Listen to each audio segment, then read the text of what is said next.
My jsme dorazili na chatičku a já jsem se vrátila akorát z většího nákupu. Byli jsme se svekrovou v Sapě a já jsem tam měla, tak tam můžeš jít, jo? A já jsem tam měla počíháno na hnědou nebo červenou rýži a ulovila jsem ji tam a k tomu ještě jsme koupili jako nějaký další věci. Já jsem si tady udělala pseudo kafíčko a tady jsem si pořídila dobrůdku. Takže ono to není vidět, ale schválně, kdo to zná, má u mě zlatého budišťáka. No a já jsem vám chtěla ukázat tady naší zahradu, protože krásně rozkvetla.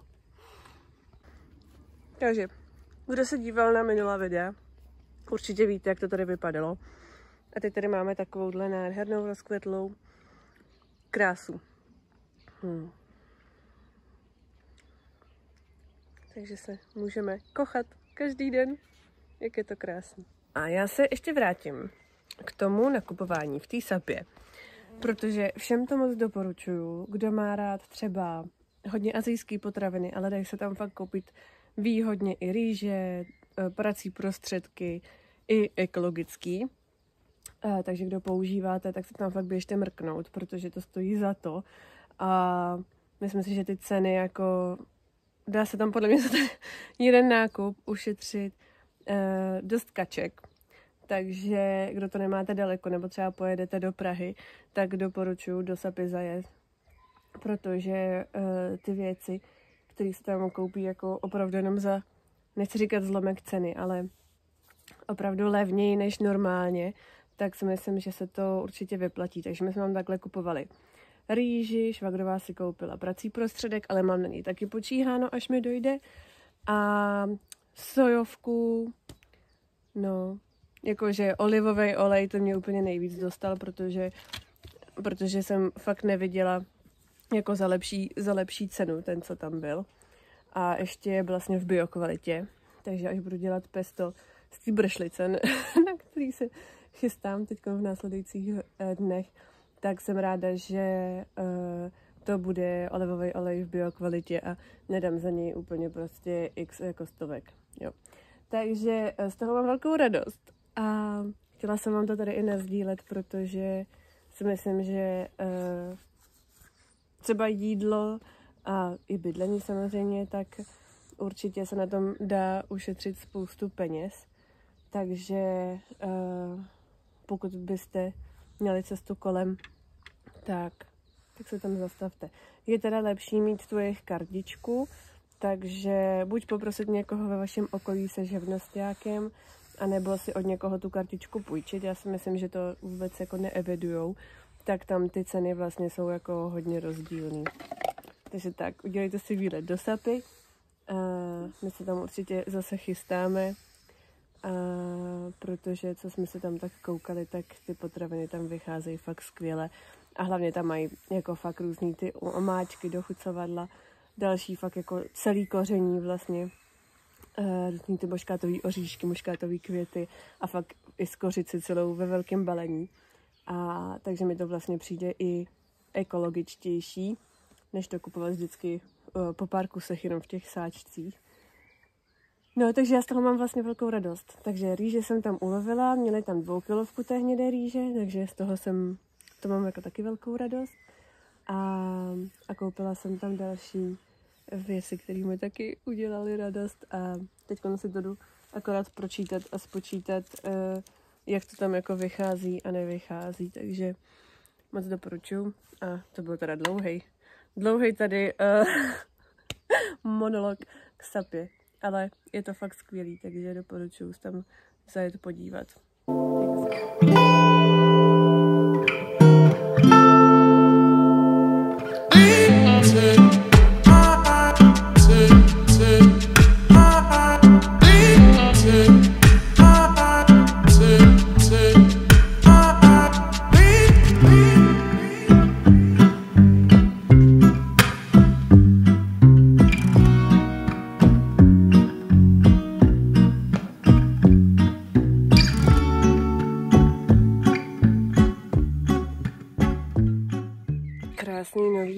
vám přeju. A my jsme se teď rozhodli, nebo tady pustili do tady té divočiny. Trošku to tady upravuju, ať to tady máme hezčí. A teď jsem si tady udělala na tomhletom krásném abstraktním umění rozdělení, co s čím budu sázet. Tady do těch dalších záhonků. Tady musím už rozsadit ty saláty a zelí a tady ty rajčata a tak. Takže jsem zvědavá, pak vám dám vědět, co jsem s čím sázela. Protože určitě znáte 3 sestry, které se sázejí, což je vlastně kukuřice, fazol a nějaký cukety nebo tykvy a tak. Takže já jsem si to vlastně takhle našla. Co je vhodný spolu pěstovat, aby vlastně i potom ten výsledek, ty produkty byly rozmanitý a vlastně oni se i ty různý, jak to říct, no prostě zelenina, ty rostliny, tak se třeba nějak podporujou, něco si třeba dodávají a tak. Takže jsem si to teď rychle našla, takovou super tabulku.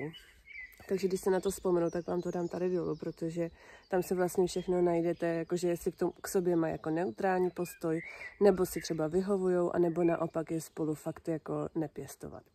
Takže my se jdeme na to vrhnout a jsem zvědavá, co nám z toho vyroste. Třeba tamhle nevím, jestli jste viděli, nebo jestli jsem to ukazovala vůbec, tak tam zrovna pěstuju česnek a jahody spolu, což je docela zajímavý. A pak tady mám třeba, že jsem si našla i, že třeba špenát, půrek a zelí třeba budu dávat dohromady, anebo rajčata, celer a řetkvičky. Špenát, jako jsem četla, že jako vyhovuje docela hodně těm plodinám. A potom budu dávat mrkev, keříčkový fazol a mangold. Takže jsem zvědavá a těším se.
Tak my jsme včera přenocovali takhle venku. A já jsem teď šla natrhat brašlici, hodně brašlice, protože budu dělat pesto brašlicový a povezu ho sebou na festival, protože o něj bylo požádáno, takže se moc těším a jdu ho vidět.